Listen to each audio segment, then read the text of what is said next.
नमस्कार दोस्तों, मैं नीतीश तोमर आज फिर आपका स्वागत करता हूं हमारे YouTube channel Indian organic culture में।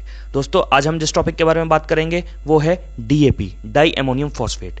ये एक ऐसा उर्वरक है, एक ऐसा फर्टिलाइजर है जिसको हर किसान जानता होगा, लेकिन इसके पीछे छिपी जानकारियों के बारे में शायद सभी लोग ना जानते हो। तो आइए शुरू करते हैं इस वीडियो को, जिसमें हम बताएंगे डीएपी, उसके नुकसान और इसके अल्टरनेटिव्स के बारे में। दोस्तों, डीएपी का एक बैग 50 किलो का आता है 1250 रुपये। दोस्तों, आपको जानकर हैरानी होगी कि डीएपी में मिलाए जाने वाले ज्यादातर तत्व हमें विदेशों से आयात करने पड़ते हैं, हमारे देश में उपलब्ध नहीं होते, जिस पे हमारी सरकार का बहुत खर्च आता है।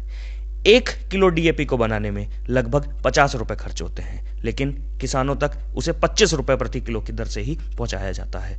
25 रुपए सरकार सब्सिडी के तौर पर किसानों को देती है।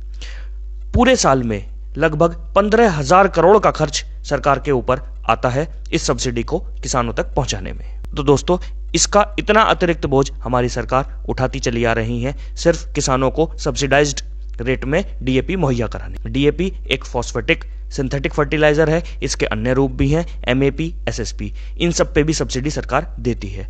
हमारे देश में औसतन 50 लाख टन डीएपी का इस्तेमाल एक साल में किया जाता है। तो दोस्तों, आप सोच सकते हैं कि सरकार कितनी भारी मात्रा में पैसा खर्च करती है, तब आपको डीएपी मुहैया होता है। क्या दोस्तों, आपको यह पता है कि लगातार डीएपी के इस्तेमाल से हमारी भूमि के सूक्ष्म जीव मर गए हैं, हमारी भूमि का पीएच बढ़ गया है। हमारे सूक्ष्म जीवों की कमी होने के कारण हर साल उर्वरकों की मात्रा हमें बढ़ाती चली जानी पड़ रही है। तो दोस्तों, इसका क्या विकल्प है, जिसका विकल्प हमारे वैज्ञानिकों ने खोज निकाला है और एक ऐसा उर्वरक तैयार किया है जिसमें खर्चा भी बहुत कम आएगा, हमारे देश को आर्थिक बोझ से भी छुटकारा मिलेगा और किसानों को भी अपनी भूमि सुधारने में आसानी हो। तो दोस्तों, उस उर्वरक का नाम है PROM, phosphate rich organic manure. यह एक पूर्णतः स्वदेशी, कम पैसों में तैयार की जाने वाली फॉस्फेट के सिंथेटिक उर्वरकों का जैविक विकल्प है। प्रॉम को हाई ग्रेड रॉक फॉस्फेट से तैयार किया जाता है। हमारी भूमि का पीएच चाहे जो हो, प्रॉम हर भूमि में असरकारक साबित होता है। तो दोस्तों, आइए बात करते हैं तो प्रॉम को तैयार कैसे किया जाए। प्रॉम को तैयार करने के लिए हमें वर्मी कंपोस्ट, बायो कंपोस्ट या बायोस्लरी का इस्तेमाल करना पड़ता है।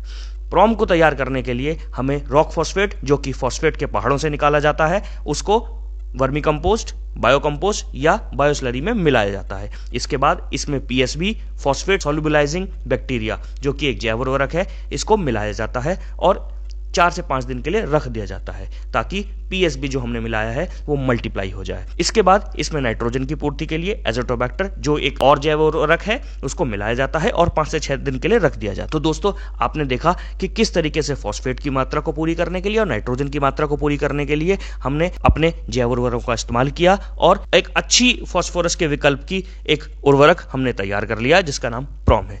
तो आइए बात करते हैं इसके फायदे क्या है। प्रॉम से सभी पोषक तत्वों की कमी पूरी की जा सकती है। इसमें phosphorus, organic carbon, nitrogen, copper, zinc अच्छी मात्रा में होता है। प्रॉम के इस्तेमाल से आपकी अगली फसल में भी फॉस्फोरस की कमी नहीं होती है। यह पूर्णतः स्वदेशी है, साथ ही साथ यह कचरा प्रबंधन में भी सहायक है। सरकार पर इसका कोई अतिरिक्त बोझ नहीं आता है। लगातार इसके इस्तेमाल से भूमि में सुधार। भाइयों, फील्ड्स में किए गए प्रयोगों से साबित हुआ है कि प्रॉम सिंथेटिक उर्वरकों से ज्यादा असरकारक है। बाजार में प्रॉम 2 रूप में आती है, दानेदार और पाउडर। आप किसी भी रूप का इस्तेमाल कर सकते हैं, जो भी आपके क्षेत्र में उपलब्ध हो। दोस्तों, हमें यह समझना होगा कि सिंथेटिक फर्टिलाइजरों ने हमारे देश को, हमारी आपकी जेबों को और हमारी भूमि को खोखला कर दिया है। दोस्तों, हमें आत्मनिर्भर बनना पड़ेगा और अन्य विकल्पों की तरफ जाना होगा। हमारे वैज्ञानिकों ने बहुत शोध के बाद कुछ चीजें इजाद की हैं। मेरा आप सबसे अनुरोध है कि इस वीडियो को पूरा सुने और इन विकल्पों को चुने। यह आपके लिए, हमारे देश के लिए और हमारी भूमि के लिए, सभी के लिए बहुत फायदेमंद है, आर्थिक तौर पर भी और स्वास्थ्य के तौर पर भी। दोस्तों, ये आपको हमारी वीडियो कैसी लगी हमें कमेंट कर जरूर बताइएगा और आपको अगर हमारी वीडियो अच्छी लगी हो तो हमारे चैनल को सब्सक्राइब